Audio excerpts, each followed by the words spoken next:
Welcome to Changelog and Friends, a weekly talk show / open source sales pitch. Thank you to our partners for helping us bring you world-class developer pods week in and week out. Fastly.com, Fly.io, and Typesense.org. Okay, let's talk. Well, we're here today to discuss securing our local networks, not necessarily from malicious hackers, but from things that we don't want in from the outside. And we are joined by another guy named Jared. Adam, you're going to have to differentiate when you're referring to us. We have Jared Henderson here. Welcome to the show. I'll just say, shaboy. Oh, yeah? But he also responds to that. Yeah, that's what my wife calls me. That's what my wife calls me. Well, we're happy to have you. Yeah, thanks for having me, guys. Thanks for reaching out. The topic we're going to discuss is one that's been on my mind as a father and a person who runs his local network and tries to figure out how to do that well. There's all kinds of ways you can go about, managing your children's internet access, and none of them are awesome. We've been making heavy use of screen time for certain things, and I appreciate that Apple puts screen time in there, and the controls are fine-grained, but cumbersome and not reliable. Like, we find that it doesn't remain through iOS upgrades and stuff. Like, the worst thing that could happen is you feel like you're all set up and raring to go and safe and secure and stuff, and then an iOS upgrade like breaks your settings, and all of a sudden you have a hole in your strategy. So we found that with screen time. Yeah, that just happened to me and my two oldest kids, iOS 17. Like, I had their phones pretty well locked down to where I was pretty comfortable with it and been going good for a number of months. And then they both just upgraded to iOS 17 without asking me. They're excited to, make poster images or whatever. And there's kind of a major regression in from my perspective at iOS 17 with the parental controls. And I ended up actually downgrading them back to iOS 16 because Apple hasn't fixed it yet. But that's the kind of thing that makes me feel bad for kind of non-techie parents, is there's not really a happy path for downgrading iOS. You're not supposed to do it. So I had to go use some of my programmer skills to kind of pull that off. And yeah, that kind of thing happens. But I agree with you also. I mean, the fact that a lot of the controls Apple give are great. And, there's just things like that where an upgrade comes out, a new release hits, and then all of a sudden you're kind of like, wow, what do I do? You're stuck, and yeah, we've had issue with the usage statistics specifically. So our teenage daughter has had issues with overuse of her phone, as I'm sure many teenage, not just girls, but boys also have this problem. I mean, these things are so incredibly compelling, these devices, that even as full-grown adults with, what is it, Adam, our prefrontal cortex fully formed? That's right. All the things, right? Grown men can't even manage our own screen time sometimes. We have our own solutions for dealing with addiction. It's really difficult for teenage girls and boys to deal with that. And so she's had an issue with overuse. And so one of the reasons we use screen time is we can actually limit her use to specific times of day, to a certain, time period, or max hours per interval.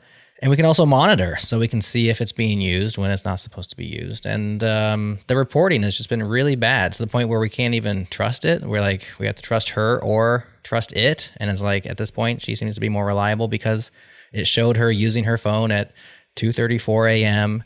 And we just knew by circumstances that just wasn't even a possibility that happened. Mm-hmm. And it also showed her using it while she was at volleyball practice, and the phone was here in our laundry room.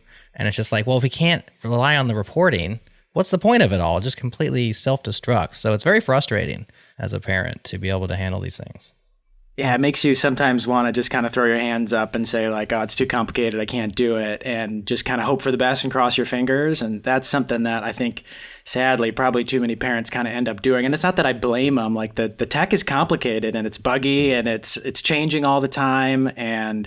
But yeah, that sort of feeling of this is overwhelming, it's too much, I can't do it, I can't trust it, I'm just gonna, or the burden of kind of whatever restrictions you do put in place or filters or things like that, if they end up being complicated and hard to use, then it's just too easy to kind of give up, Mm-hmm.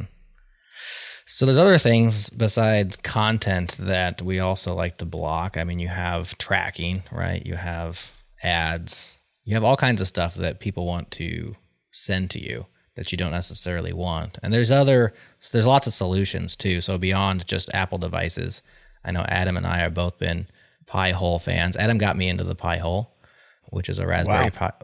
You did, man. All the way in, huh? You know, you said it enough times that I finally was like, all right. Pi-hole. They're great.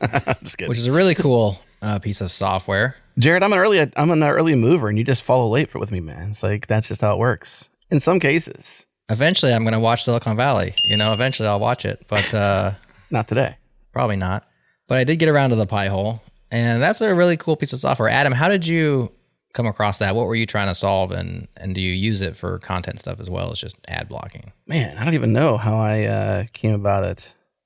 I don't know, honestly. I can't remember my origin story with it. I just did, and I was like, well, I mainly wanted to block ads like anybody might when they do find it. And so I'm looking for a solution. I'm like, well, a network level solution makes the most sense because it's DNS. Like if you try to do a DNS lookup and it fails because it goes into the DNS black hole, then that to me made the most sense because I don't want to have to go from browser to browser, computer to computer and do protections, which I think makes sense on a home network or even a business network, obviously. I've never ran a business network to be like, here's how you secure a network. But that's how I got into it. And I think the main way I use it now is mainly just to block ads and mainly to block tracking related things. I used to do more local DNS naming with different services within. Right. And I just happen to be wearing the shirt today, Tailscales t-shirt. Tailscales replaced that for me. It's not an ad. I love them. They do sponsor us. They are one of our sponsors. But for me, Tailscale replaced the need to worry about specific IP addresses locally for services because they're just in my tailnet. And I could just give them a name, and that name is resolvable by Tailscale's tailnet, essentially. So I used to do a lot of Pi-hole1.lan, for example, as a DNS entry in the DNS of Pi-hole. Using it as a DNS server, basically. Right. For internal services mainly, Yeah, for custom machines. Yeah, exactly. And I just think Tailscales just made that obsolete for me, really. I don't even need the feature anymore. Cool. Well, I got into the Pi-hole because of you, and I set it up, of course, for ad blocking as well. But what I really wanted was content restrictions, parental controls. And obviously moving up the stack from the device to the network is really nice because it gives you a central location to manage such things. It's still really hairy, and now you're talking whitelists and blacklists and other kinds of lists, and you have to source them sometimes from like people's GitHub repositories, and you wonder if this one's up to date, is it good? All of these kind of questions.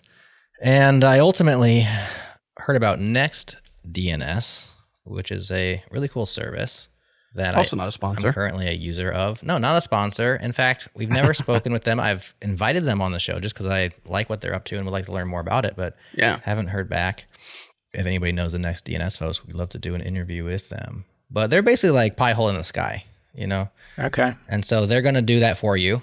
You just point all your DNS records at them and let them manage that. You can go in and configure and adjust, and you can turn on different things. You can have it force YouTube safe browsing mode. What's that called? YouTube has a safe mode, which will like turn off comments, for instance, if there's nasty comments going on, which is really nice, except for at the network level. And when you run a YouTube account and you want to respond to a comment, it's like comments are turned off. And so you start wondering, how am I going to poke holes in this for myself and stuff like that? But they have those kind of restrictions, which is really neat. Google safe browsing, they force that at the network level. Really cool stuff. And in my opinion, better than the Pi-hole, because here's the problem that I had with Pi-holes specifically was like, now my local area is quote unquote secured. And Jared, I know you're going to take issue with that. We'll talk about, allow lists versus deny lists and kind of all the facts that you can get around a lot of these things with a little bit of effort. And we know that teens are the ones who have the time and the inclination to put the effort in, especially when their parents aren't tech savvy. But for me, it was like, well, the Pi-hole's cool, but it's on my local network. And what happens when my devices leave my local network and they're on cell service or they're on someone else's Wi-Fi? And there's like hacky things you can do to get that to work in order to like basically VPNs. And it gets now we're getting super technical. And the nice thing about NextDNS is that they do have like an app that you can just put on the kid's phone. and it's going to automatically route everything through Next DNS. And so you still have them even on cellular, on somebody else's Wi-Fi. You have at least that going through that service. So I'm a fan of that. That's so far been the best solution for me. But Jared, you can tell us what you found, because you're actually got to the point where you started scratching your own itch and building something to solve this problem at your house. You want to tell us about it? Yeah, sure. And Next DNS sounds interesting. I'd be curious, like, can your kids go change their DNS settings on their phones though? Like, are they locked out of, like, as a parent, are you able to get them like wired into Next DNS and then? Right. So it's a combination in our case of screen time plus the app. So they can't actually go in and change their settings. Yep. Now, are there workarounds for that? There probably are. I think at a certain age and a certain skill level, they do need to have some agency and autonomy. Like if they really want to get around things, they will. So mostly we're blocking, like, don't make it easy and don't make it accidental. Like a lot of our kids are the age where they're not looking for this stuff. This stuff comes to them. And so we don't want the accidental stuff because you can't unsee what you've seen. Yeah. But that would be the combination that would keep them from changing their DNS servers. Obviously, on a PC or a Mac, you can just do that kind of stuff. So it's hard. There's many ways. You said you're using screen time to do this? Yeah. Like screen time, I think, just keeps them out of the controls of disabling it. So with a lot of these things, as parents, you can kind of like turn some sort of protection on, but then you got to make sure, because like iPhones don't have a concept of like a less than privileged user, so you have to kind of use screen time to prevent them from undoing. I mean, there are managed users, but those are like a little bit more complicated to set up and usually like an institutional environment. So right. But yeah, I'm a huge, like, I think the DNS layer stuff is awesome. I'm a huge Pi-hole fan. I think I heard about it from Jeff Atwood's blog. I don't know if you know who he is, but yeah, we know Jeff. Years ago, and I've installed 7 or 8 of them because I tell my friends about them. And the problem with Pi-holes is you got to be a little bit like able to go install Linux and kind of shell into something, and so I've ended up doing that for a whole bunch of families and love it. I consider it kind of like, I don't know, with a lot of these tools, I don't know that you can ever find something that's kind of like a silver bullet that's just going to kind of take care of all your needs. So like the mindset I've sort of developed over the years is defense in depth. You got like Pi-hole is awesome. Something like NextDNS sounds great, but you don't want to put like, all your chickens in one basket or whatever the term is, like just kind of multiple layers, including like technical solutions, DNS level solutions, filtering, blocking on the device so it goes with them,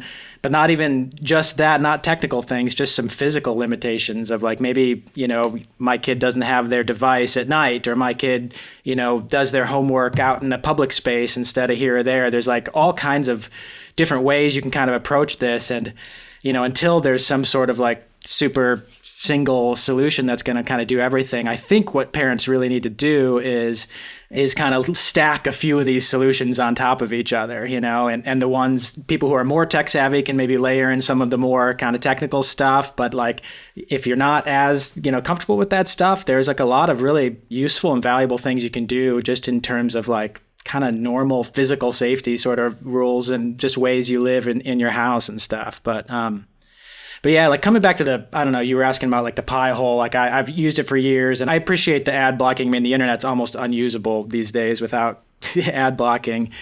But I also like was trying to, my kids, when I was initially setting up my Pi-hole, my kids were kind of getting into that age where I felt like I needed to just start to be really cautious and careful. A lot of that's just because I remember getting into a lot of stuff when I was a late teenager that I wish I had never gotten into, and So I went out and like pulled down all those like GitHub gists of these huge like blacklists of literally millions of domains. I think sounds like, Jared, I've been looked into that. Yeah. Done all that. And like, I was pretty excited, and I thought like, man, I've got literally millions of domains of these hopefully up to date, like the best blacklists that are like, and I had this idea of, hey, it's open source. People are contributing to these gists and these huge piles of blacklists, and was kind of pretty hopeful that this was going to be a really strong solution. And I still think it's valuable, like I said, as a layer. But I mentioned this the other day when we were talking, that one of the things I did fairly early on with my Pi-hole is I kind of went into pen testing mode, and I said, okay, I've got millions of domains blocked on my local network. I wonder if I can find a way around this thing. Like, what if I were, I put myself in the shoes of 17-year-old me, and I had time and inclination, and so I disabled images on my browser and just started to see what I could find, and just started Googling stuff, and was pretty kind of discouraged when I found that it took me, I don't know, I forget, 90 seconds or something like that to find something that wasn't on one of those lists that was pretty awful. And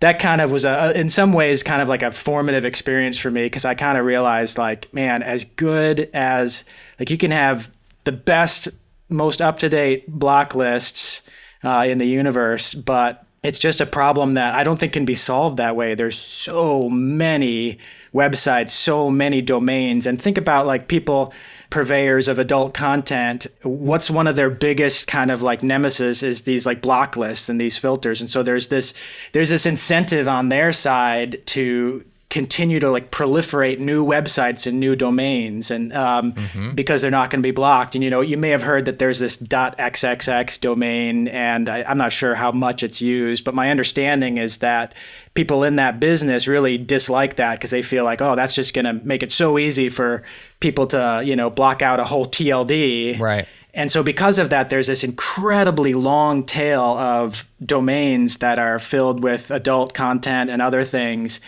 And I just kind of like realized, I don't think that this approach works. I don't think that the block list in and of itself could ever be safe if you're trying to avoid accidental exposure is huge. I think there's certain ages where that's probably the biggest concern, but there's also some other ages where you get kind of those, like Adam was referring to, those motivations, those underdeveloped brains, those extra time, those hormones flowing, and then you get some really motivated people with time, and then it's just so easy to get around these things that work by a block list, you know? Yeah, I can definitely see that. And I do agree on the technical side of things, like with a pie hole, or there's a lot of these solutions where I get distraught is like, okay, I can get this working, and it was effort and difficulty. But I have so many friends who would also like to secure their home networks and to protect their family from stuff they don't want to see. And this doesn't scale. Like, I can't go to each person's house and manage their pie holes or whatever solution they have. And so you kind of throw up your hands at a certain point and say, like, okay, do you have to be a technical person in order to even have a decent strategy? You know, even a strategy that has holes in it, but something, you know, at least you're in the game. And I feel like for the most part, so far, and maybe services like NextDNS, which are more approachable than a pie hole, but still, like, most people don't know what DNS is, you know, and they have to learn that. And sometimes, well, you got to learn something to enable to protect your house. I suppose if you put in a security system, you got to learn how that security system works, and you have to learn how to operate it. And so you go ahead and learn the villain that is DNS. The villain, yes. But it's just too hard. I mean, it's so hard to do well or to even to be in the game. So it's kind of, it's frustrating. It is frustrating. I think even I will concede that the pie hole is not obviously a silver bullet. No. And it's not even like the best bullet, really. It's just a bullet. Yes. It's a bullet. Yeah. Right. It's got its own challenges too. Lists, but it is a good line of defense. And I think, you know, employing many things that can protect, obviously screen time, something at the DNS level if it makes sense, maybe something like your application Gertrude, which we haven't really mentioned yet, but I think we will, that gives you other layers to do. And I think even with being techie or being someone who's technical, I think at some point you become a just-in-time learner in life. You don't really learn the things you need to know until you need to know them, right? And if you need to protect your network and you hear from a friend that Pi-hole makes sense, maybe you get Linux curious.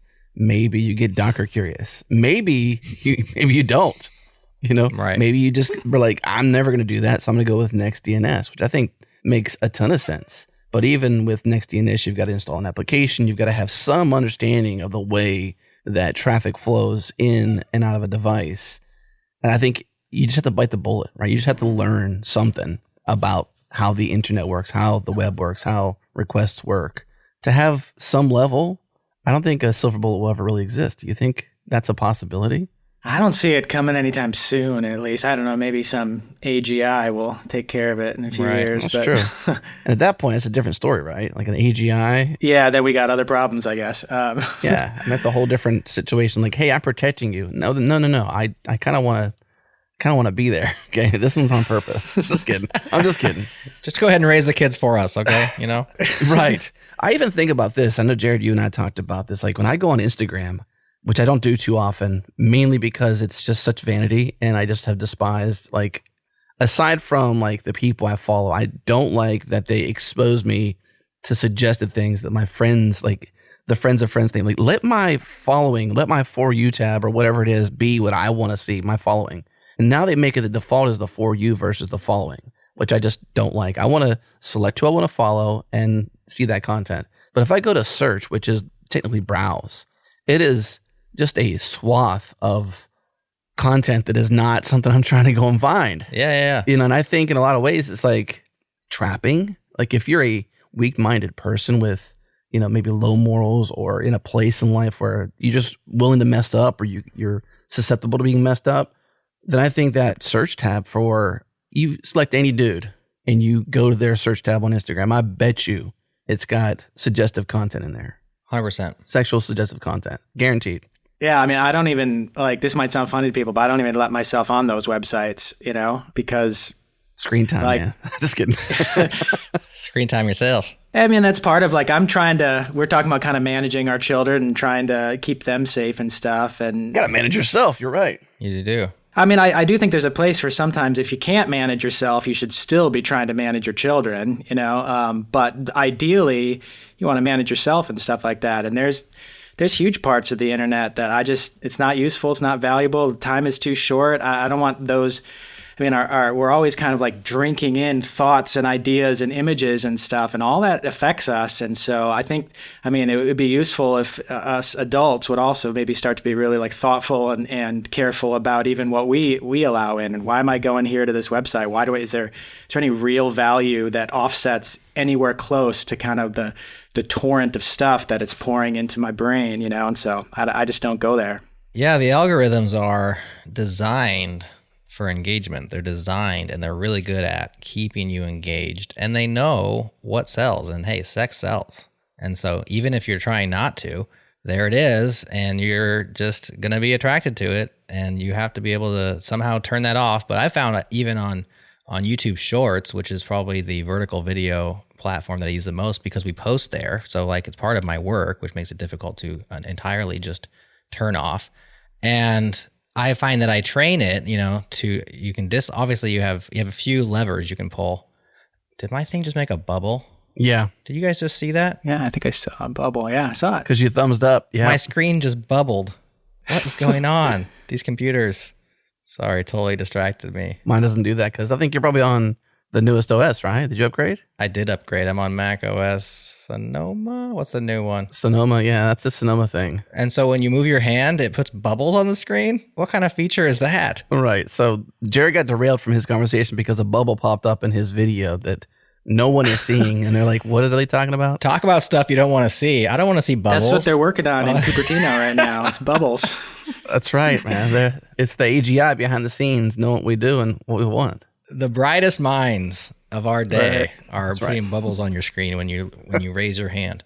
All right, so that's stuff you don't want to see either. But I was saying that there's a couple levers you can pull, which one of them is like obviously how long you watch the video. So like if you don't want to see it, just swipe away right away, which is why, by the way, people say things like watch to the end or wait for it or these kind of things, because they want you to be on that video for as long as you can because that helps them get boosted. The other one's obviously the dislike button.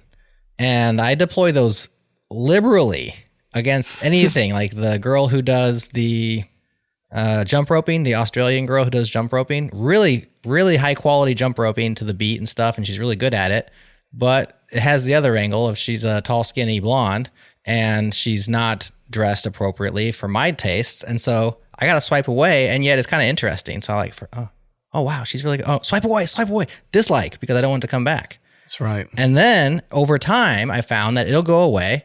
And then like a couple weeks later, without any prompting from me, here comes the Australian girl jump roping again. And I'm like, hey, I disliked it. I pulled all the levers.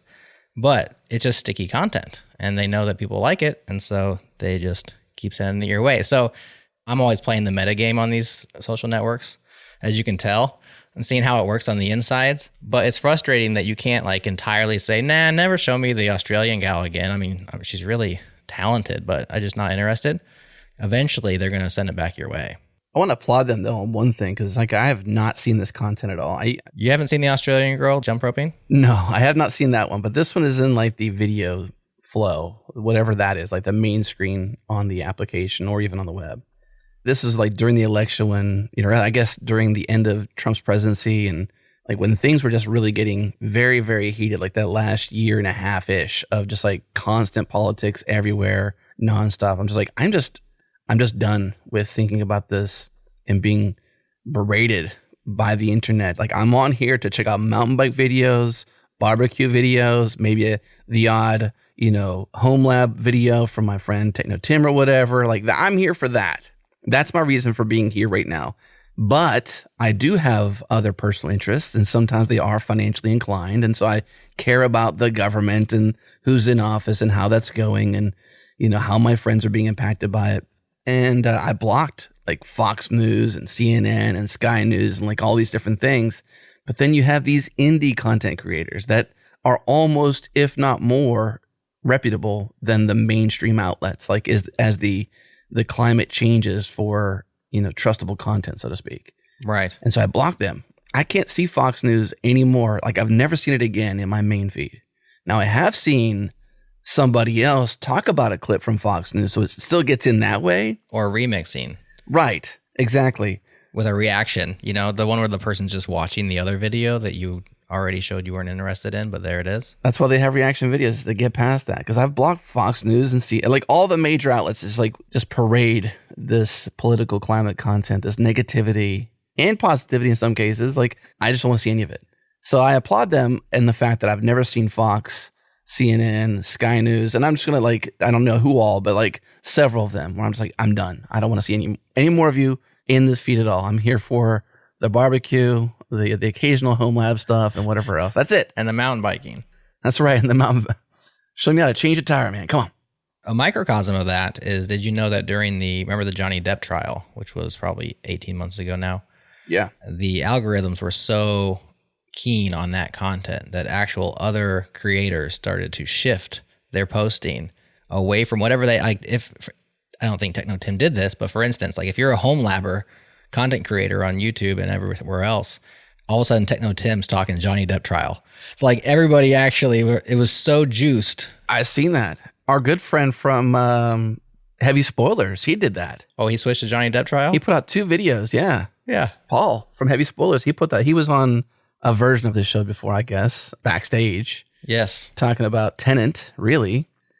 But Heavy Spoilers, he ended up in there. He was like, I don't really want to talk about this, but I have to. So I didn't notice that really until you said that. Like I knew that there was like some blowback from other creators getting affected, basically. A lot of people were doing it because it was just, they were getting so much more engagement and coverage and boosting of the algorithms, so they do that.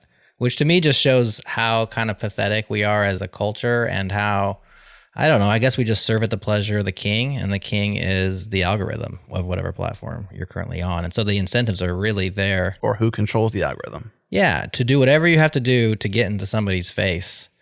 And as a parent, like that's pretty scary because they are highly incentivized to get in your kid's face.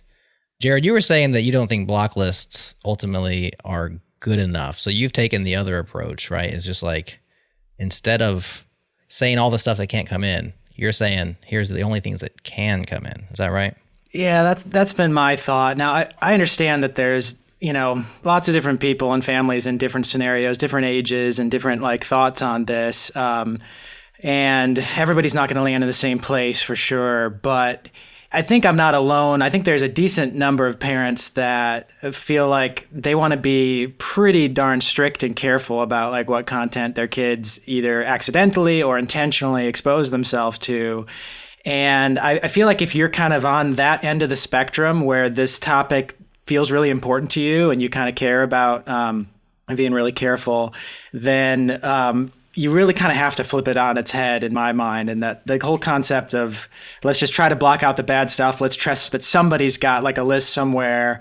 I don't think it works as well as people think. I mean, it works somewhat. It is better than nothing. It's one of those defense in depth, or if that's kind of all you're up for and that's the only appetite you have, I would say do it. I'm not against block lists, But I would encourage like every parent, like if they're, dealing with this stuff at home or thinking carefully about it, I would encourage you to kind of take that penetration tester mindset and just, if you think, okay, I'm good, I've taken these steps, I've got this device over here, I checked these settings on their iPhone or their computer, I tell people to kind of like put yourself in this sort of thought experiment of imagine, take your kid's device, whatever they're using, and imagine that somebody would literally give you $100,000 if you could find something really inappropriate, in the next 10 minutes. And I would wager that in the vast majority of the cases, you could probably find something. And I just... First 30 seconds. Yeah, maybe 30 seconds. And I just kind of want to like open people's eyes to that. And like, I don't want to discourage people, but I just want people to think realistically about that. I think sometimes like the vendors, whether it's Apple or the people who are selling kind of like safety stuff, sometimes I feel like they kind of sell us an illusion of safety instead of real safety. They say like, hey, don't worry. Like all parents want to like have this taken care of, but also this is not the kind of thing that like parents enjoy doing. Nobody like wakes up on a Saturday and says, I'm just going to totally dial in my kids like devices. That sounds fun today. Right. And so we're susceptible to this kind of idea of like, hey, here's some marketing that says we're going to block 5 million websites. We go, okay, done. Now I can move on and think about what I really want to think about. But I just feel like this issue is just so important and probably like not talked about enough and not deeply considered enough. It kind of pays to have that mindset of saying like, it's worth taking some time as a mother, as a father, and just saying like, what do they really have access to? What could they get to if they wanted to? What could their friends share with them? If you kind of open up that whole little bit, if you're willing to kind of like take the red pill or the blue pill? I forget. One of the pills. Take the pill, then one of those. Red pill. The red pill. I think you might kind of be a little bit shocked. And that's where I think if you kind of have this little bit of awakening and say, okay, we got to do something a little bit more intense than this. Right now, what makes sense to me, just kind of at a fundamental level, is like you've got to flip it. You got to block the entire internet.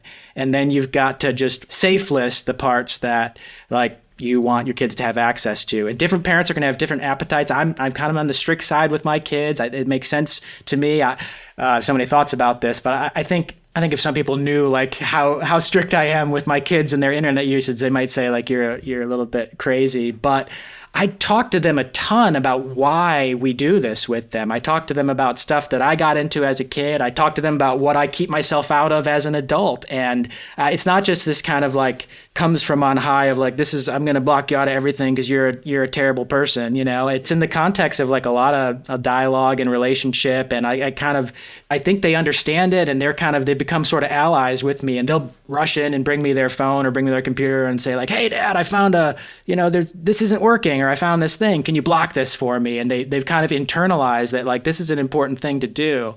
But I'm kind of on a tangent, but yeah, the idea of kind of like safe listing instead of block listing, I think is huge. And that's when you look out there in the market for tools to do that, there's just very, very few tools do that. And I think it's because it's complex, it's hard to do, it can be cumbersome for the parents, requires some technical savvy that a lot of parents don't have. And it's just so much easier to kind of press the easy button of like, block the bad stuff for me. Yeah, that's the experience I had. I knew I wanted to take this approach of blocking everything. And so I found what I thought was like the best thing on the market for Mac computers. That's kind of what my kids were, mostly like an Apple household. And I'm like, okay, for Mac computers, how do I do this? And there's only a couple things out there that'll even let you work in that mode. And I used one of them for a number of months and just found it incredibly onerous and difficult and time consuming. And like you were saying earlier about some of the screen time stuff, like kind of buggy and just weirdly stopped working. And, as a programmer, like I guess most parents, they would probably just be like, this is terrible. And they would probably turn it off. But as a programmer, you're kind of like, it's not how I would have done it. I would have built it like this. Why can't this talk to an API? And why do they have to bring their computer over here and onto my desk? And why do I have to type this domain in here? Like I would build this. And I just started like, when you have to use a piece of software you really don't like, you just kind of build up this like wish list of like, I wish I had this and this and this and this and this. And one day I just we had one of these bugs, one of these failures where luckily my daughter came to us and said like, hey, this just stopped blocking the internet and I can get to this and this and this. And that kind of just like pushed me over the edge. And I said like, I got a little extra time. Like there's always that, naive feeling when you haven't tackled a problem. You're always like, how hard could this be? And just thought, I'm going to give this a shot. And that's kind of how I got deeper into this world than I was back then. So does this work on iOS or is this Mac only for now? Like so one man show, I'm sure, right? So give us some of the lay of the land of like your footprint and where you protect and whatnot. Cause I've got questions about iOS more so than a desktop really. Yeah, it's a good question. So yeah, it's mostly a one-man shop right now. So it's pretty small. And to be honest, like I built the thing almost 100% for me at first. Like I knew I would use it. I knew my brother would use it, but that was, I didn't even necessarily think that anybody else would use it. And so I'm mentioning this just to kind of answer your question about iOS because I didn't have a need. And honestly, I still don't have a need for running like my own software on iOS, although that's slightly changed with that whole iOS 17 regression that hasn't been fixed yet. But my kids and their iOS devices, I felt pretty good about, partially just because I don't give them devices until probably way later than most people. And that's just one of those simple, like you want a simple non-techie thing that parents can do to keep their kids safe. I'd say start by give them a phone way later than most everybody else. It's, takes no technical skills, just takes a little bit of courage, My kids didn't get phones till they were quite a bit older. And then using screen time, all the really good stuff Apple gives you, I had those things super locked down. Like they don't even have Safari. They can't even browse the internet on their phones because their phones are for like calling us, for, texting, for a couple apps that like I think are valuable. There's a little bit of like a mindset thing. Like, why do our kids have phones? Why do they need them? Do we want our kids to have these devices that are just these unbounded portals to the internet for arbitrary exploration? Like, I don't know that that's a great idea. There's some wonderful things about smartphones and you can, know where your kids are and you can stuff like that. But I think sometimes we just don't think about it and we just think, well, all their friends have a phone. I'll give them a phone and just we're okay with everything that like comes along with it. And I know Android has some good tools in this regard too. I'm just not as familiar. But basically my kids had like their iPhone super locked down and I was comfortable. But what they needed to do is they were doing a whole bunch of schoolwork on computers. It was like during COVID and we homeschool anyway. And more as they got older, they're working on computers. And so for me, it was like, I need something for a Mac, like Mac OS. That was like my target. And so anyway, I was totally just scratching my own itch and saying, I'm going to build this for me. And if it works for me, then I'll be happy. And so kind of the initial like prototype of like what's now called, well, it always has been called Gertrude. It's Mac only. And that's where it still is today. But Adam, you're asking about iOS. Like I have users kind of reaching out to me and who've said like, it's a common thing is people say like, oh, I want it. Why doesn't it work on iOS? Why can't you do it? And I'm open to, I don't know. There's some challenges there just from the like API surface of what Apple like exposes for people like me, what you can and can't do. The core answer is I built a thing kind of for me to start with. And what I needed was a way to lock down Mac computers, not iOS devices.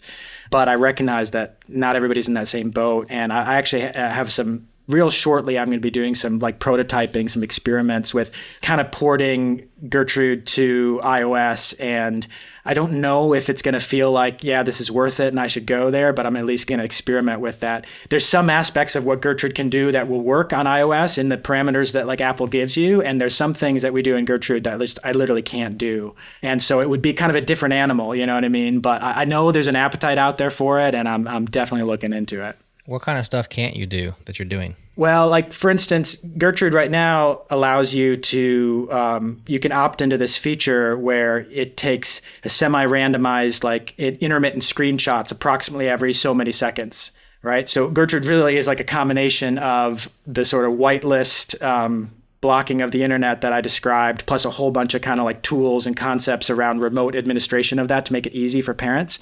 But it also has like monitoring in the form of, they're totally opt-in, but there's two ways you can do monitoring. You can take screenshots and we don't ever hide this from the kids. Like it's not like a sort of a creepy, scary, like, spy on you thing. If I've got that feature turned on, your kid sees in their menu bar that Gertrude is recording their screen. So that's something like no matter what they're doing, no matter whether they're on a browser or using some app or doing homework, Gertrude can just take you pictures of what they're doing and they upload it. And then kind of on the parent's free time or whatever, or just in the Gertrude web app, you can just sit there and thumb through and see all the stuff that your kid's doing. I mention that because that's a thing that like macOS allows you to do. Now you have to grant permission one time for kind of like if you've ever used Skype or anything that wants to record your screen, you got to give it permission one time. But once you've done that, I can like arbitrarily take screenshots and upload those for parents to review. And iOS just doesn't let you do that. Like they don't, it's just a much more constrained environment. They're worried about privacy. They're worried about battery life, stuff like that. And so you can't, if that were an option, then maybe I would have worked on porting Gertrude to iOS sooner, because the whole screenshot feature is honestly it's like a fantastic tool for accountability. Not for spying on your kids. Some people kind of get a little bit like creeped out about that, but like it's not. But for with their knowledge, just sort of like a transparent thing of like, hey, I'm giving you, like when I give my kids a computer to use for schoolwork, there's not an expectation of privacy. This is like a tool I'm giving you to do your school on, and I'm going to be able to see what you do on it, and they can see that I can see.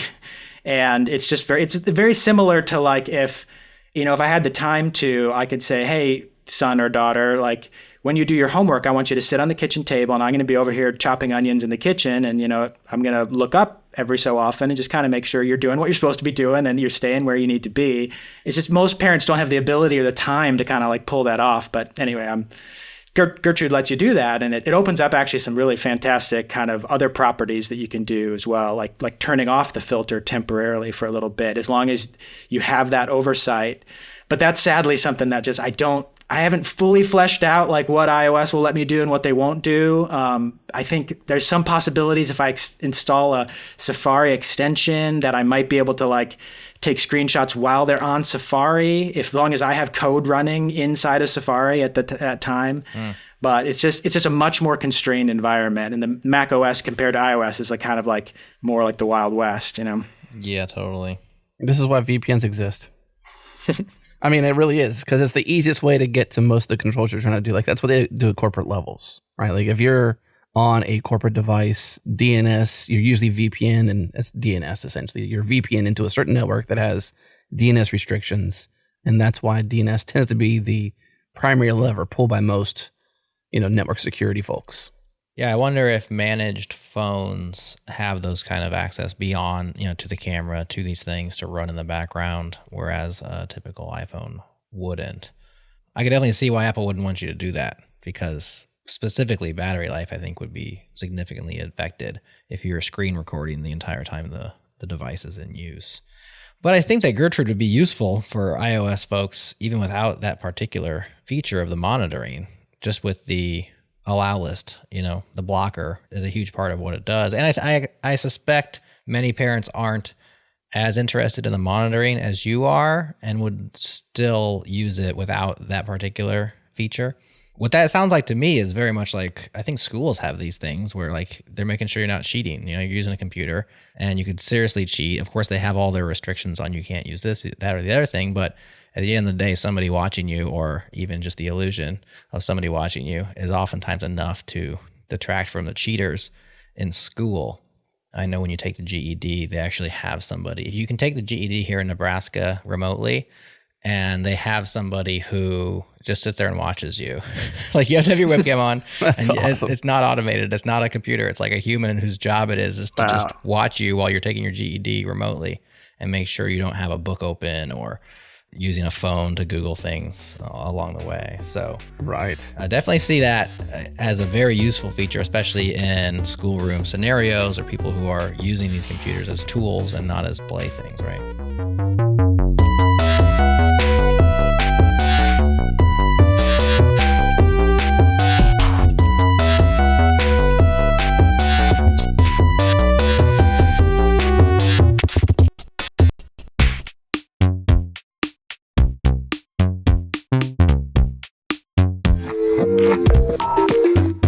What's up, friends? I'm here with VJ Raji, CEO and founder of StatSig, where they help thousands of companies from startups to Fortune 500s to ship faster and smarter with a unified platform for feature flags, experimentation, and analytics. So, VJ, what's the inception story of StatSig? Why did you build this? Yeah, so StatSig started about 2.5 years ago.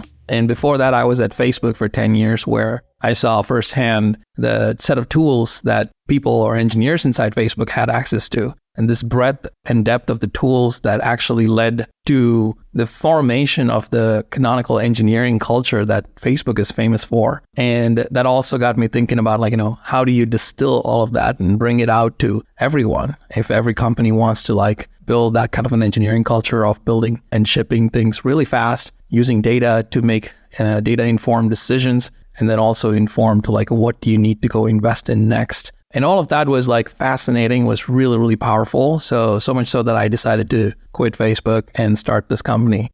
Yeah, so in the last 2.5 years, we've been building those tools that are helping engineers today to build and ship new features and then roll them out. And as they're rolling it out, also understand the impact of those features. Does it have bugs? Does it impact your customers in the way that you expected it? Or are there some side effects, unintended side effects? And knowing those things help you make your product better. It's somewhat common now to hear this train of thought where an engineer or developer was at one of the big companies, Facebook, Google, Airbnb, you name it, and they get used to certain tooling on the inside. They get used to certain workflows, certain developer culture, certain ways of doing things, tooling, of course, and then they leave and they miss everything they had while at that company. And they go and they start their own company like you did. What are your thoughts on that? What are your thoughts on that kind of tech being on the inside of the big companies and those of us out here not in those companies without that tooling? In order to get the same level of sophistication of tools that companies like Facebook, Google, Airbnb, and Uber have, you need to invest quite a bit. You need to like take some of your best engineers and then go have them go build tools like this. And not every company has the luxury to go do that, right? Because it's a pretty large investment. And so the fact that the sophistication of those tools inside these companies have advanced so much, and that's like left behind most of the other companies, and the tooling that they get access to, that's exactly the opportunity that I was like, okay, well, we need to bring those sophistication outside so everybody can be, benefiting from these. Okay, the next step is to go to statsig.com/changelog. They're offering our fans free white glove onboarding, including migration support, in addition to 5 million free events per month. That's massive. Test drive StatSig today at statsig.com/changelog. That's statsig.com/changelog. The link is in the show notes.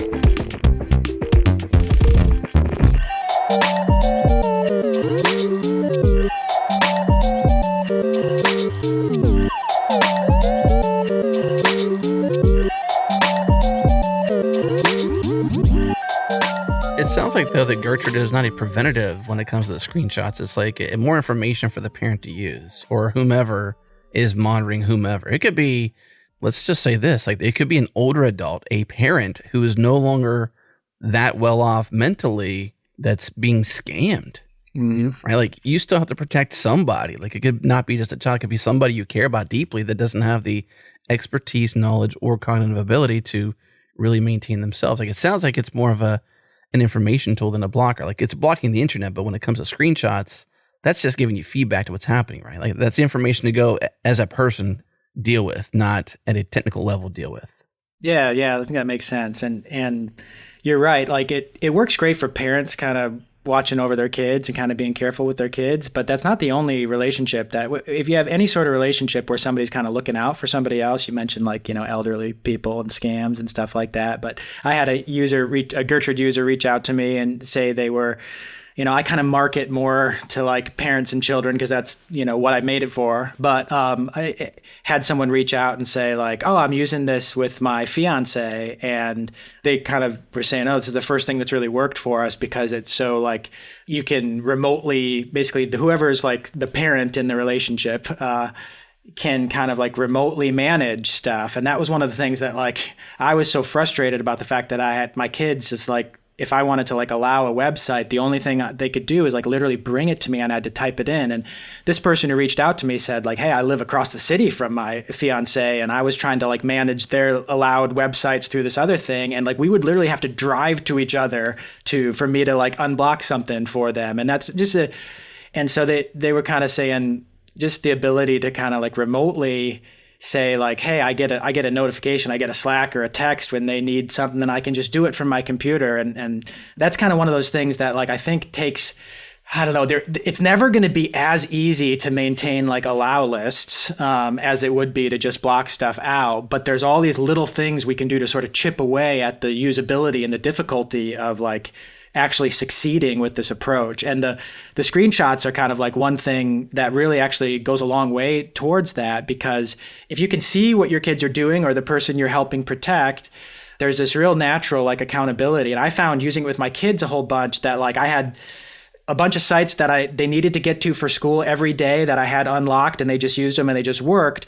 But they had all these kind of weird little edge cases where, oh, hey, Dad, I've got to get on this like Zoom call with my teacher, and they're going to want me to go here and there, and they're going to send me links to click. And I can't allow those in advance. I don't know what they are, and they might never need to go back there, And so I didn't kind of realize this when I first started it, but by having those extra layers of like monitoring, including screenshots, it allowed me to kind of like build this feature where I could temporarily just turn off the filter. And that sort of came from just all this is just me scratching my own itch, like I had this 6 months period where my daughter, every single like Friday at 1 p.m., I would have to turn off her filter for an hour. And I would say to her, hey, remember, I'm still getting screenshots. I'd kind of wink at her and send her back with her like computer unfiltered.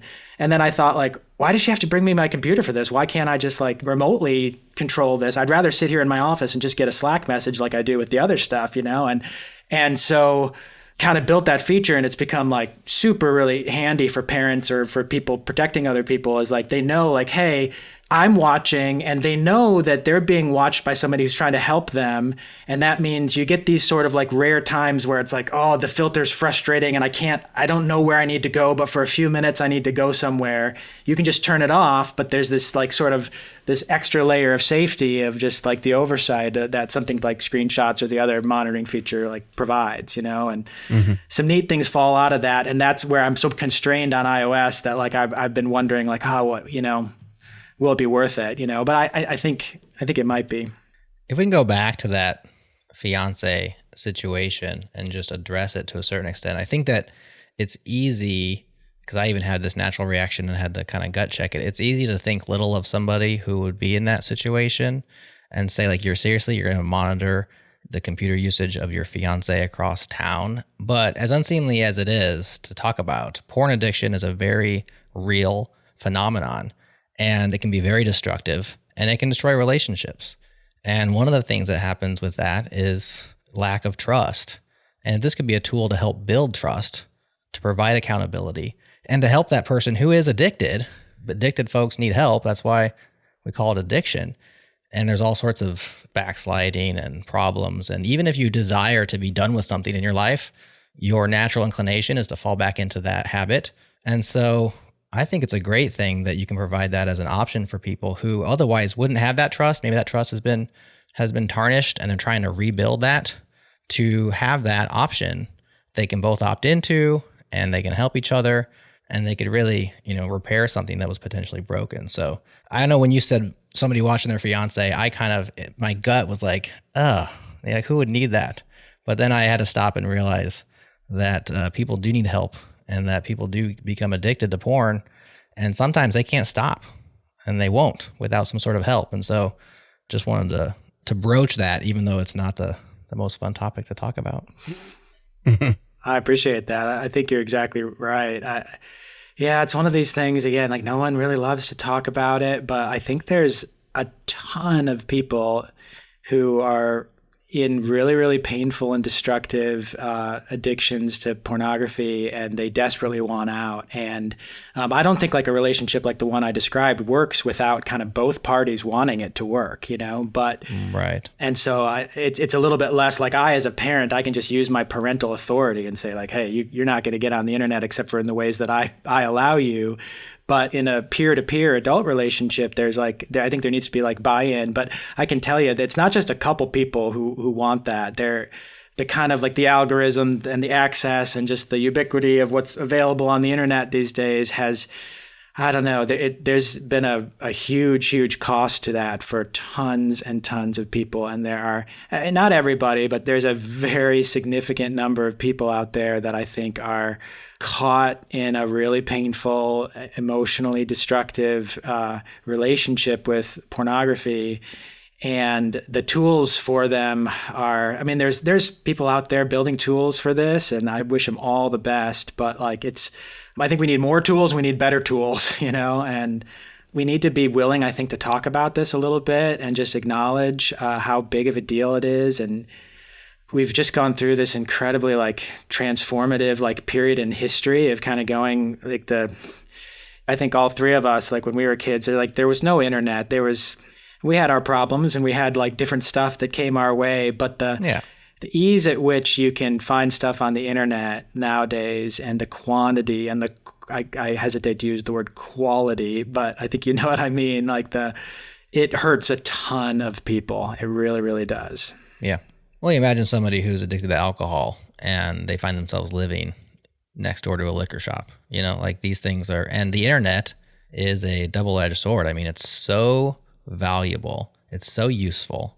It's so necessary today in 2023 for your life that there's few of us that could just opt entirely out of the entire thing. I mean, most of them are like retired. They're like, nah, I don't need computers. I'm retired. Right. Most of us need to be there, and we need tools to help us to be there in a way that is, beneficial for our life and not destructive. How long have you been working on this? Long time?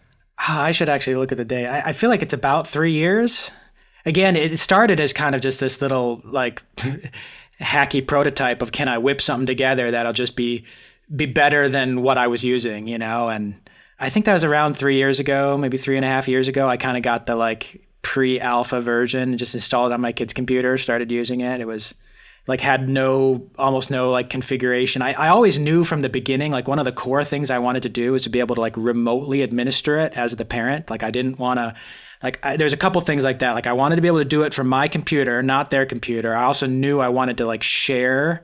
Like if I was unlocking something for my one son, I want to unlock it for my daughter a lot of the time too, And so I had a couple of the very sort of nascent like key features I built in at the very beginning, but it was kind of like I took all these shortcuts. Like I had no like configuration or real API. I had like JSON files like in S3 somewhere, and like I could just go and add my domains up there and like did that for a while and just kind of proved out the theory a little bit and said like, hey, this is actually like, this is pretty slick. I already like it better than what I was using. Not everybody is going to be able to like manually edit JSON files for config. So maybe I'll build a proper UI with a database. It's kind of like, and an API and stuff like that. But just kind of incrementally as I was building stuff for myself, and then like a few people who knew me pretty closely were like, hey, can I use that? And then so every time a few more people used it, I would kind of have to like make it a little bit more friendly and kind of wrap more sort of features around it and stuff like that. But recently I've been working on it most of the time, but like for a while it was like pushed really hard for a couple of weeks, got something kind of working, went back to what else I was doing and kind of let it sit for a while, Mm-hmm.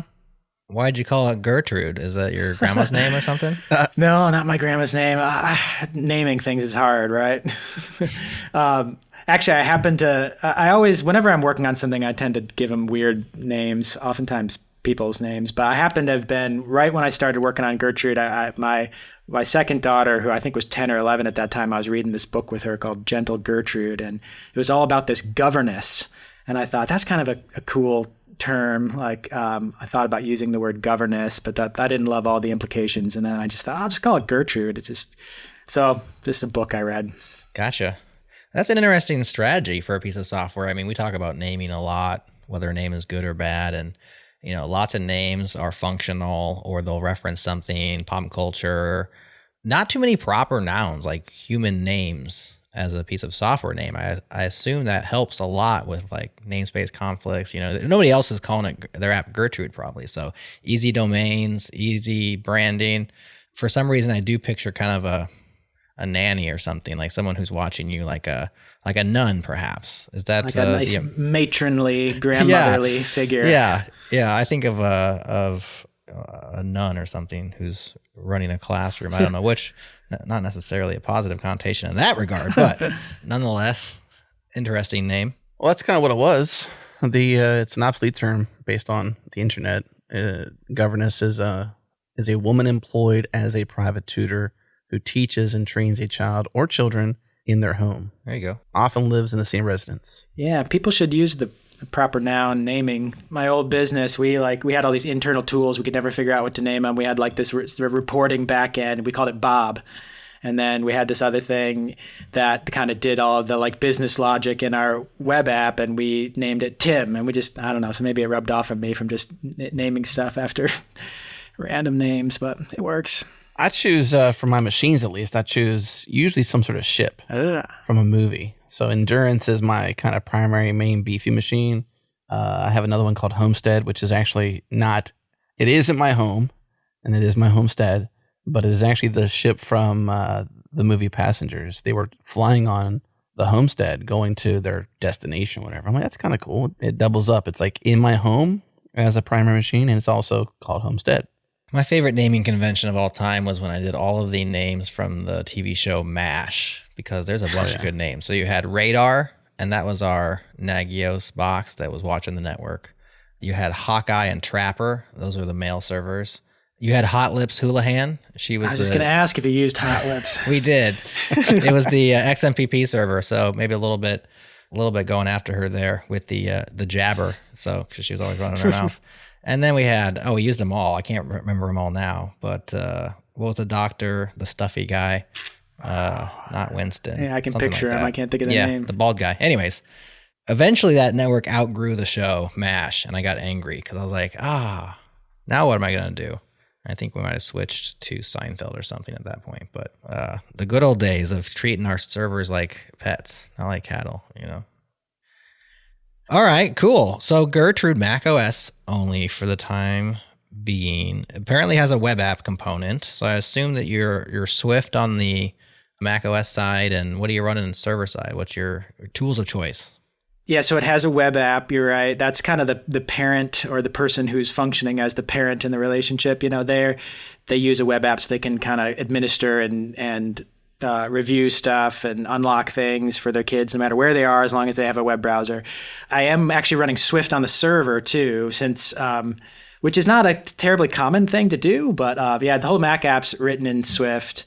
Partially because I was learning and kind of getting into and kind of enjoying Swift. I thought, like, well, maybe I could, Swift on the server is kind of a thing and sort of a new area at that time. At least it's a little more mature now, but I kind of jumped in fairly early days where there weren't like a ton of libraries, and like it's not like everything was already solved for Swift on the server, which is a little bit appeals to me because I'm a little bit of a guy who likes to roll my own things, sometimes. But the API is written in Swift and that allows me to actually share some code, which is nice. That was some of the core like types that are shared kind of between the API and the macOS app. Like they're literally like the same Swift code, and they're just a SPM module, and both the server app and the macOS app can like import that and share that stuff. And then, of course, the web app's built in TypeScript. But I do some interesting stuff interesting to me at least, about like type safe like API about just a little bit like GraphQL. I do some kind of my own deal where I kind of take some of the types that live in the Swift world and kind of generate TypeScript types for them. I know you're not a big TypeScript guy, Jared. You haven't seen the light yet, but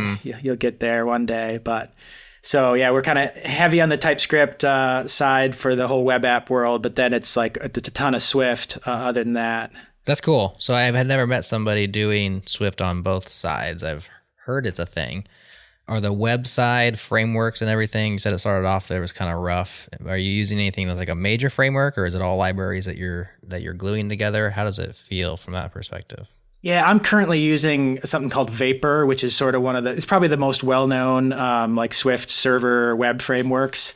Although if I were starting again today, I actually might, there's some other ones that have, it's a little bit more batteries included full. It's a little bit aiming to be kind of like the Rails of Swift. And I personally lean a little bit more towards like, I would rather kind of have pick and choose some smaller parts. And there's some more slimmer frameworks. There's one called Hummingbird out right now that I've kind of have my eye on a little bit. But yeah, I use Vapor, although I don't use a ton of it. It's got a templating language and it's got an ORM. And I actually ended up sort of slightly rolling my own Swift ORM for talking to Postgres.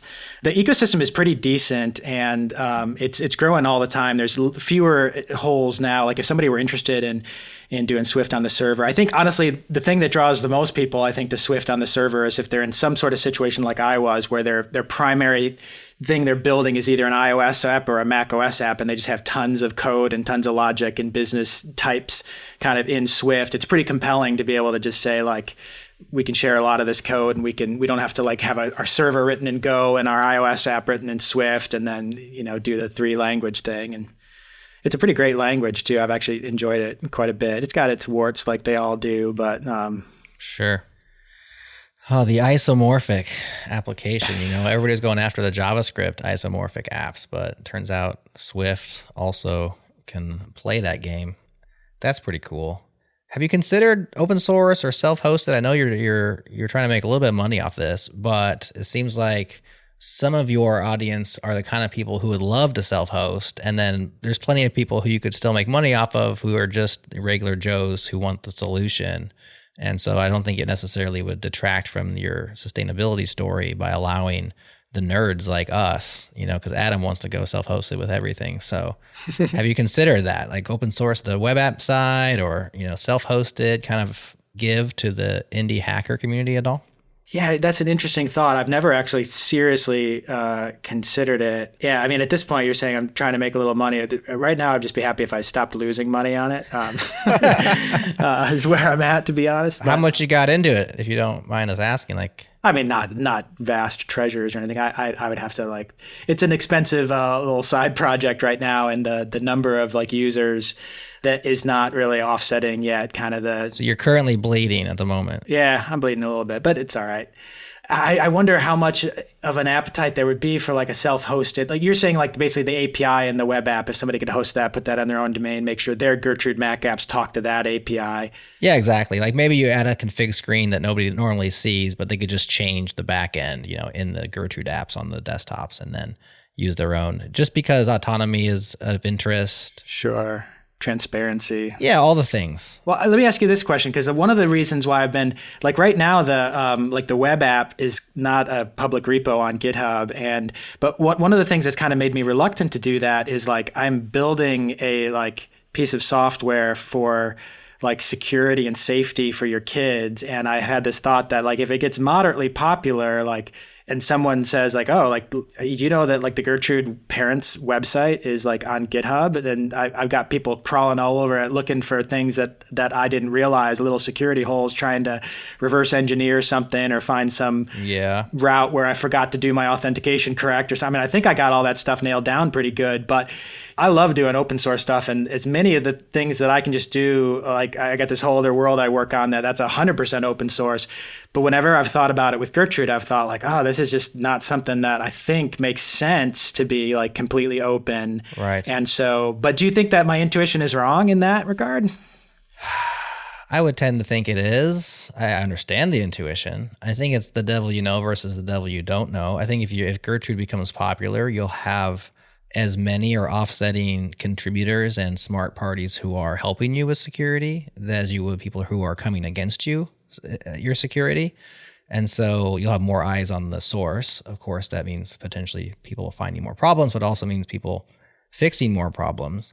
And I think today's attackers are significantly good enough that they don't really need your source code in order, the fuzzers are good enough. They can just bang on your API in all the weird ways and find bugs where, especially if that's all you're exposing as a service, I think they're not necessarily going to find too much that they couldn't find themselves just by banging on it. So not a guarantee, but I think, it needs to be secure. Historically has been an argument for not open sourcing things. I think there's a lot of things that need to be secure that are out there in the open source world. And there's studies and stuff that prove that they're potentially even more secure than they would have been otherwise. I can see both sides of that, but I think it's more of a coin flip than it is you're screwing yourself by doing it. I think it kind of depends on the long-term vision too, really. Let me ask you a couple of questions, I guess, to understand your long-term vision. Would you work on this full-time if you could? I would. I think so. Because I care about it, because I think it's like legitimately could be helpful, it feels worth doing. I know that maybe sounds a little like I'm singing Kumbaya or something, but I really do feel like there's some of the stuff we talked about people hurting and addictions, and also just like young people kind of getting into addiction when they shouldn't even have access to those sorts of things. Like those things kind of feel really important to me, to be honest. And so if Gertrude like filled a little niche that like was legitimately helpful to some people, I'd be pleased to work on it full time. I mostly am already right now, but Mostly. Well, have you thought much about the business model? Have you thought at all about the business model? Because you just said you'd be happy to not be losing money. So I'm curious what you thought about the business model. There is a model currently. Yeah, you got to pay me $5 a month. That's the model. That's the model. Okay. Maybe that's a naive way to think about it, but like it's I just thought a monthly subscription is kind of like, enough to pay for start there. I've always kind of been the like, have people pay for it from the beginning, kind of bootstrap it. I'm pretty averse to like, not that anybody's knocking out my doors with VC money or anything, but like my first sort of small business that I made, I built a thing and I charged for it from day one. And that sort of like ethos kind of always appealed to me a little bit like the 37 Signals, their early literature about like, hey, like build something, charge for it and bootstrap it. And that always kind of fit with what I wanted to do. And so to me, like there's a lot of things where people are taking software and like everyone wants a monthly subscription, and I feel like there's a lot of software where it's like, really, this is a monthly thing, where they're kind of shoehorning it into that. Whereas I feel like this is like, seems really logical of like it makes sense. It's just kind of like, it's natural that like, I've got to keep the API running. I got to pay all this stuff for all, on S3, and I got to be able to text you, and I got to do all these other things. And so I need a little flow of steady, as long as you're using it. But I've tried to be really like generous too, that like I know parents like right now, like if you sign up for Gertrude, you can protect all your whole family. I don't have a limit right now, but 12 kids, protect them all on your monthly subscription. Maybe that won't be sustainable. And maybe that's why I'm not earning any money yet. I'm not maybe the best business guy, but. Where we're getting here from is Jared asking you about open source and, your concerns for like, does that make sense? Because it's a security tool. And then I think about things like pfSense, which can be deployed on AWS. You can protect in the cloud with in their words, a secure open source firewall that everybody can trust. Security starts here kind of thing. And I just wonder if the model of open source might make sense because of the distribution and the freedoms. And so if you found a way to do that, and I'm not ideating on the business model necessarily, but one of pfSense's ways to make money is through support and management and things like that. I think that's part of their business model. I just wonder if there's ways that you can help families deploy this for themselves, provide support. That also means more people potentially, but I just wonder if open source, that route gives you the distribution and the freedoms within the software to reach the widest market, globally, because it's simply out there free and you provided the hosted service. So you consume the open source, you host the open source service with things up around it, but I can easily also stand up my own version of that with Docker on my network or whatever, or, on a cloud, on a VPS, I can one-click deploy DigitalOcean if I don't want to like manage local infrastructure with whatever. And all I'm doing is API calls to my $10 a month thing at DigitalOcean. I'm just thinking out loud here because I'm not saying all those are good or right or bad. It's just, are there freedoms that come with it being open source and distributions that come from open source that kind of are at the core of what you're trying to do anyways, which is provide a useful tool to the world that might also be more secure because of more people knowing about it, caring about it, pouring back into it, etc. Yeah, that's interesting. I'm real sympathetic to that, and like I'm already, my wheels are spinning a little bit and just thinking, yeah, why don't I open? I mean, not so far as to immediately go to like building a self-hosted version, just because that's a lot of work, but like just a simple step of like, hey, I could go open source this stuff. It's probably just as secure. Like that actually sounds really good, and I think that like there's a possibility of like long term kind of like allowing self-hosted stuff. That'd be great, because if they want to self-host it and take on themselves the expense of like maybe put it on a $5 DigitalOcean droplet, that's great. Yeah. The one thing I would sort of push back on that is like there's a pretty small percentage of like we're not talking about a developer tool here. Like if we were talking about like this is like, you guys normally talk to developers and you're people building tooling for companies and engineering teams and stuff. Gertrude's a thing for like normal parents, and I would guess it's a very, very small percentage that would have any sort of idea to think like, oh, can I host this on my own Docker instance, and like you guys are super technical and knowledgeable about that stuff, and it clicks with you like, hey, I want to run it myself. Yeah. But like, honestly, one of my main sort of passions about this whole thing is I really feel bad for like ordinary parents with ordinary computer skills, and just this sense that most of them are completely overwhelmed by this. And I would like to put a lot of time and effort basically into like helping normal parents succeed at keeping their kids safe. And to me, that feels more compelling than, I don't mean to, say that you're not important too, Adam, but like the small percentage of people that might I know I'm not. potentially run their own, I'd love to do both, and maybe I will, but like, I just think, the soccer moms out there and just the whatever, like I want them to not feel overwhelmed. And so that's what I'm working towards. My thought is that you don't have to choose one or the other. I think you can do both. Yeah. I think that Gertrude, the hosted version of it, is for, in quotes, the soccer mom or somebody who just doesn't seem to be that connected to technology, spinning up a Linux box or managing a VPS or whatever it might be. These things that we know because we're technologists and we play with this stuff because it's fun for us. That's where I think that comes into play. Like Linux is widely distributed because of its model. Its open source nature. It's many distros of many flavors. pfSense is widely used because it's open source. It's also a security tool. Imagine if they kept pfSense behind the scenes and said, okay, this is not open source. This is only a paid for product. Would it be the same pfSense? It is probably arguably one of the most deployed firewalls out there, aside from, say, UFW, because that's like it's free and, an app get away. And it's pretty easy to install that and configure it. But like pfSense is a tried and true router, firewall, all these different things rolled into one. And you can deploy it on cloud. You can do it in many different ways. It's the core software, I think. And again, back to how we got there, wasn't me advocating, hey, open source this, but more so the security measures. Can you be more secure? Or can you have potentially better software that meets the needs of the world if the world uses it, if the world can, give back to it and care just as much as you care, but still give you the freedom to spin up Gertrude, the hosted version of it, which is for the everybody's, essentially, the non-techies. This is how I would look at it, is that Gertrude is in no way, threatened by an open source, self-hosted option, because of the reason that you stated. Like if it was a developer tool, I think developer tools need to think more seriously before they open source, because they are more directly cannibalizing their line of income than you are. Yeah. Because 98% of the people that need Gertrude don't know what open source is and are Swift for the server, and are never going to stand up a self-hosted version, or Docker for that matter. And so you're not really in a position to cannibalize a potential income stream, which is one of the things open source can certainly do. If everyone just self-hosts it, they don't hire you to host it, then why would they pay you any money? So I think that's not a threat for Gertrude.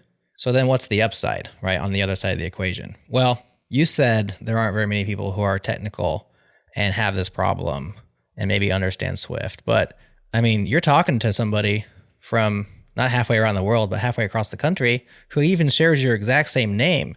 And I'm technical and I can code Swift and I have the same inclinations that you have. And so you found at least one other person, and Adam also, where the potential, like the world is big, there's a lot of people. And what you could find is like, maybe you find 9 more Jareds out there, people of like mind with you who also want to hack on this. And maybe they're the only ones who ever care about that open source version. But now you've multiplied yourself times 9. And you have a community of folks who have their own ideas and their own skills, and maybe they can fill gaps that you don't have. And you could hack on it together with them. And they self-host theirs, you host yours. I mean, it could be a very kumbaya moment. Maybe that doesn't happen, but like it's low risk, I think. And there's an extreme upside of realizing, actually, there's hackers out there, and you just might attract them. And maybe all of a sudden Gertrude gets better than it ever would have been because one of those hackers has a great idea you never thought of. And by the way, he opened a PR while you were sleeping. And all you gotta do is hit the merge button. I mean, there's potential high upsides. And I think in your case, the downsides are relatively low. So I would encourage you to think about it. And I think no guarantee that happens. But that's how communities are built, and communities can do amazing things. It's more possible that way than it's not, though, right? Like if you do the open source route, it's more possible to gain technically free labor contributors. Ideologically, you're aligned, so they're giving their thing. That's how open source works. Right. But you're more inclined to get it going that route than you are not, because you can't not being open source. Like you have to be open source to get that gift right back to you. Right. Yeah, that's really interesting. I'm definitely open to you guys being right about that. And like I said, I kind of, the fact that it's even just the code not being open source was kind of against my inclination to begin with. And so yeah, I'm intrigued by that. And you're right. Like I don't see it being like a threat. Even if it were a threat, I don't, that's not why I'm doing this. So yeah, there's not a huge downside. Really the main downside is prioritizing the time and investment of just like, you can't just like wake up one day and say, oh, I have a self-hosted version. It's a whole bunch of work to put in. And I just need to ask myself, like, would it be better for me to work on an iOS app before that, or, build in more things for the core Mac app experience? But like, I'm really sympathetic and I appreciate the insight on that. I would certainly open source it before I set up a self-hosted. Actually, I'd open source it and on the README be like, if you want to self-host this, accepting scripts and pull requests and whatever, because that would be the first thing I would do as a guy who wants to self-host it. If I see it's open source, I'd be like, okay, is there a Docker image? Oh, there's not a Docker image. Well, that's an easy pull request for me. I'll go build a Docker image and see if Jared likes it. And so you may start getting those kind of contributions to where you never have to build a self-hosted version, because that's maybe what the community does, for instance. Now you'd have to build stuff into the Mac app as well. So I don't want to act like it's zero work. And I definitely think the iOS app is probably higher priority, but how much do you have to do to open source a thing? I mean, that's a question people probably ask themselves. And it's like, okay, a code review, a license selection, a README, make sure there's no secrets in there, that kind of stuff. Maybe clean up the ugly parts if you have an ego as big as most people's, and that's about it. Yeah, it's pretty easy. I feel like I could basically click the button in GitHub today if I wanted Make public. to. Yeah, exactly. Maybe I will, because like I'm pretty careful about environment variables. But there you go. Yeah, it would help me keep in the free tiers of some of these services I use too. It's frustrating, like you go off this cliff when you got a private repo. That's true. Free for open source. Bam. Right. So you guys are talking me into it. let me blow your mind with one idea though too. Oh, you got an idea? Just more of an observation, really, right? Like I think about the long view of this, 10, 15 years down the road, let's just say, which is not impossible to consider, right? The internet's going to be there. People are going to be there. Hopefully there's been no World War IIIs or IVs or whatever to make that. So assuming none of those things happen, right? Like we're still here. Internet's still here. People are still here. Today's child is tomorrow's mother or father.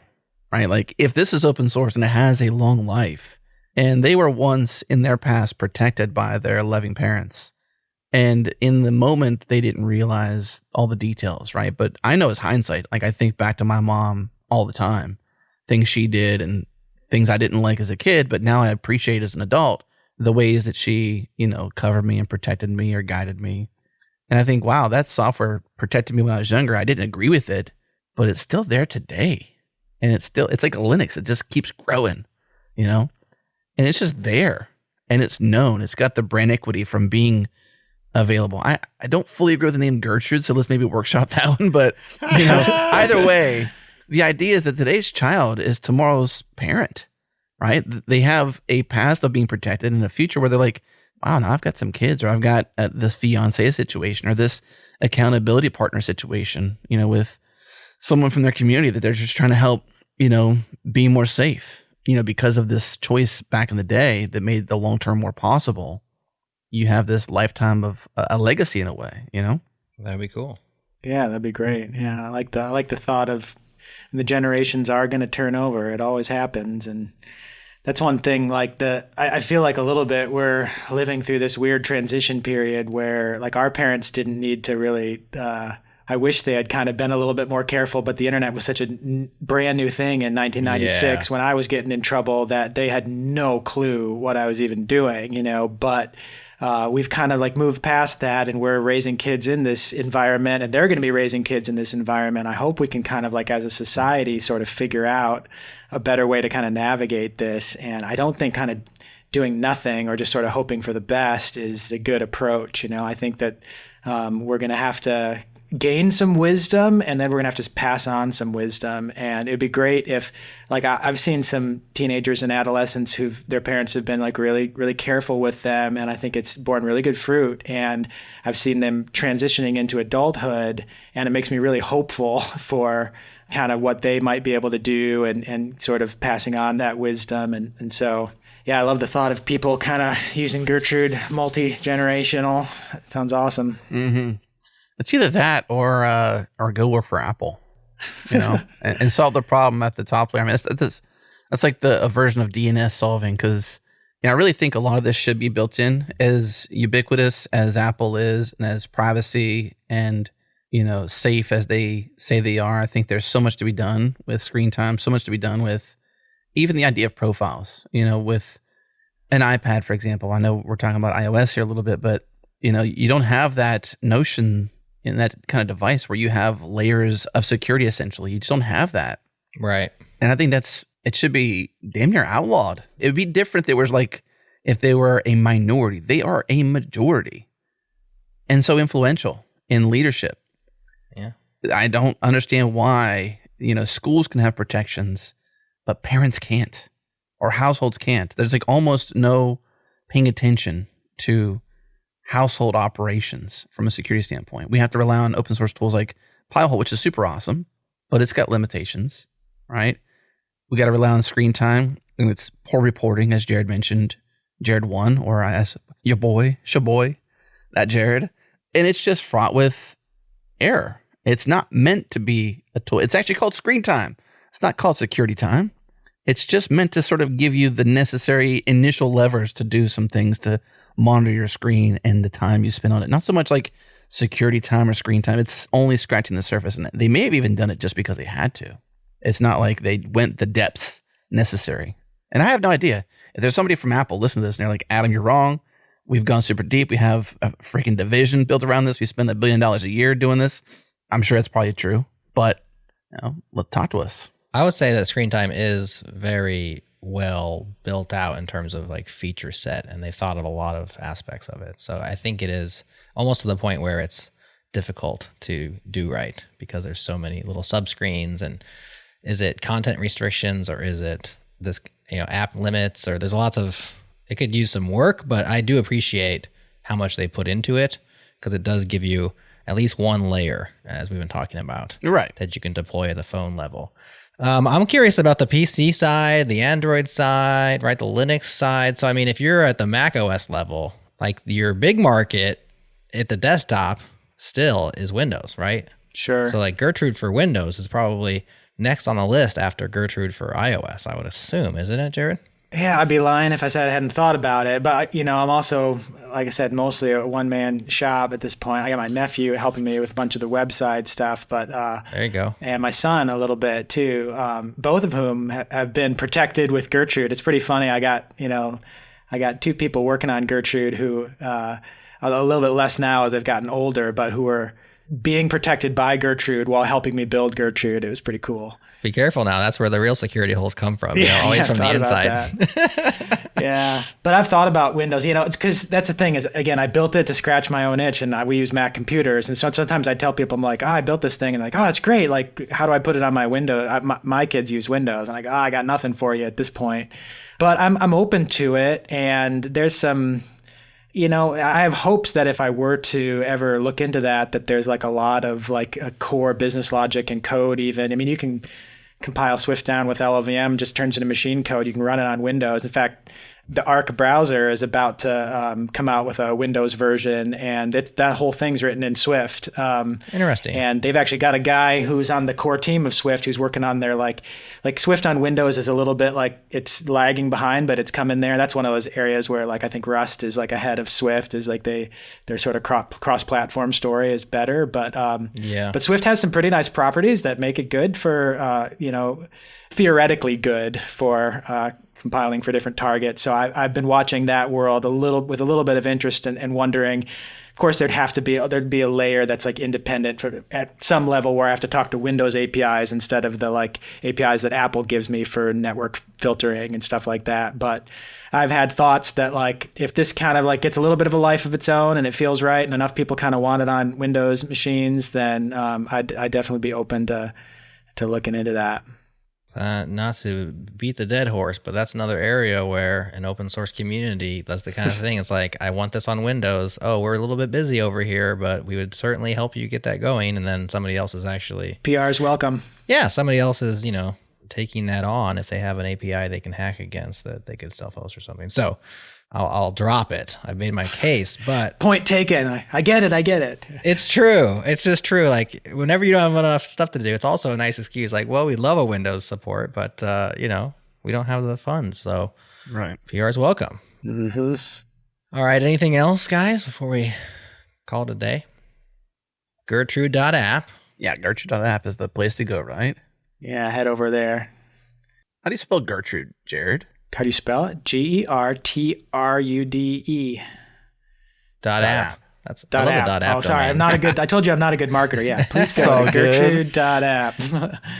But yeah, check it out. I mean, it's I don't know. I think a little bit like the audience of like this podcast, we're almost all like techie people, mostly software engineers and stuff. And I think in some ways it's because some of the complexity involved with kind of the approach that Gertrude takes, doing like a allow list instead of a block list. It's like it'd be easier, I think, to for developers to kind of like check out. I think they could probably like grok it quicker than most people at this point. Although I'm, like I said, I really care about the average parent. That's who I'm working towards, but I don't have all the things built that I want to. And I think that like developers could like actually probably more easily kind of get some use out of it for now. And I also think like we have a little bit, you were talking about how like we can't install pie holes on all our friends' houses, and that's true. But I also think that we do have a little bit of responsibility that falls to us to help the people that we have close relationships with. And if you're going to like spread out your time of technical things, maybe let's all do a little bit less like fixing our neighbor's printer and maybe kind of help them with this stuff instead. I think it's long-term. It's so much more important to help people feel like they, have control and that they're kind of guarding the hearts of their kids as they grow up. Like that's a thing I would encourage like people just listening to this. If you're probably in the top 5% in terms of like tech savvy, or top 1%, and just consider like helping a few people like figure this out. And I think it'd be time really, really well spent. For sure. Well said, Adam. Any last words from you? No, I just want to commend you on the website too. It's a great website, a lot of good information there. I love the visual of the losing game of the amount of websites on the internet. I think that's just super cool how you've visualized that. You mentioned the help you got from your nephew. And I think you're all doing a pretty good job for being an upstart, a single person / extra helper upstart. I think that's pretty cool. Definitely better than most out there to show off who you are. You've thought through a lot of stuff, and you also offer a 60-day trial, which is, very generous of you. So, nice and long. I dig it. So you're saying he's a good marketer. Is that what you're saying? I think he did a pretty good job, honestly. I mean, this is pretty solid. It's a good base to build from, for sure. Well, I appreciate that. It's not a, boring single page it's got a lot of great information on there. It's compelling. If you have this problem, this is a compelling page. I appreciate that. If any part of it looks good, it's my nephew's doing. Okay. His name's Kaya. I got no design skills whatsoever, but he's good at that stuff. So. Shout out to Kaya. Get him working on that Windows app. Come on. Yeah, that's right. Have it on my desk next week. All right, that's all for today. Thanks for hanging out with us. Bye, friends. Bye.